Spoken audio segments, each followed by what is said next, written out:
if you were here for the updates on my strength journey, starting week 3, but as someone who has hypermobility, I noticed that my elbows and my knees and my wrists are not happy. My elbows are the worst. So I've had to now resort to the taping of the elbows. But let me tell you something. Just by doing this, usually my arm does that. So just by having that tape there, oh my gosh, can really feel such a difference. So I'm so excited to test it out. I'll let you know how it goes. Tape worked amazingly. Definitely felt a huge difference. I felt much more like in control. And the whole time I kept thinking like, is this how normal people feel? Like if you don't have hypermobility, is this natural? Like you guys can get so much done and don't have to worry about pain. This is amazing and wonderful. So definitely going to be taping from now on, because it gave me so much more. It felt like I had much more control over my joints. The classes are still nice and challenging, which I love, but I also feel like there's some things that we're doing and I'm like, oh yeah, I can do that. And I'm constantly finding that I'm noticing my thought patterns. So I'm hoping that by sharing these things and showing you, what the process is that I go through as someone who's been working on their mindset since proactively since 2019. The work that I did before that was very much like in and out, like little things. But since 2019 has been proactive and consistent. So I used to be very hard on myself. And I used to think that was going to push me to try harder and be better. And I'm finding that I'm not hard on myself. I'm actually cheering for myself a lot more. So while I'm exercising, I'm like, yes, Crystal, you got this. Yes, you did that. That's amazing. And that actually boosts me way more than how I used to when I used to be hard on myself. Because being hard on myself was very draining, whereas this is very uplifting and energizing. And if I do something and I'm struggling, so for example, we were on a medicine ball and we were planking and then we had to do mountain climbing. So you balance on the ball with your hands while you're in a plank, and then you must now lift your knees up towards your chest. And I was struggling with that first and foremost because of my hypermobility. So my wrists and my elbows just really struggle with that. But at the same time, I'm not a light person, okay? Let's just call a spade here. And when I watch my gorgeous bios doing the exercises, and they are without a doubt 30 to 40 kgs lighter than me, I'm like, that's amazing. What a role model. Or maybe not role model, but what a lovely example. I also have to be realistic and say, cool. The weight that I'm having to keep here, I'm doing 5 times the work you were doing, okay?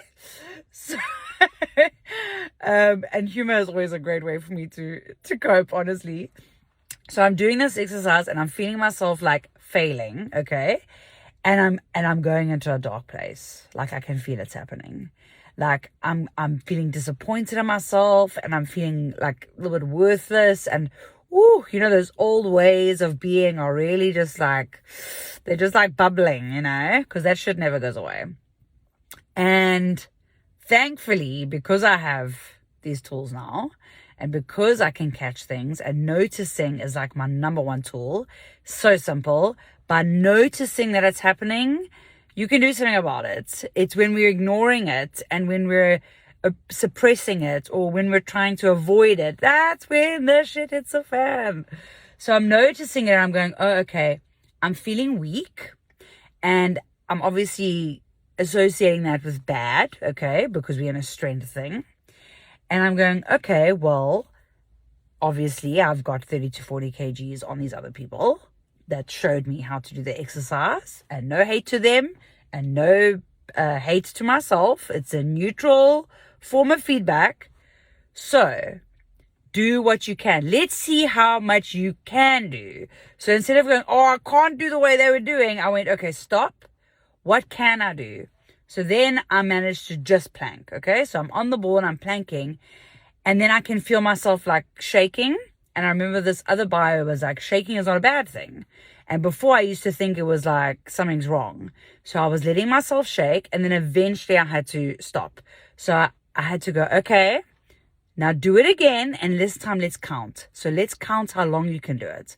So now I've got a measurement for what I can do. And then the next time I did it, I added a second or 2 seconds or 3 seconds or whatever I could manage, because you've also already done like 30 other things.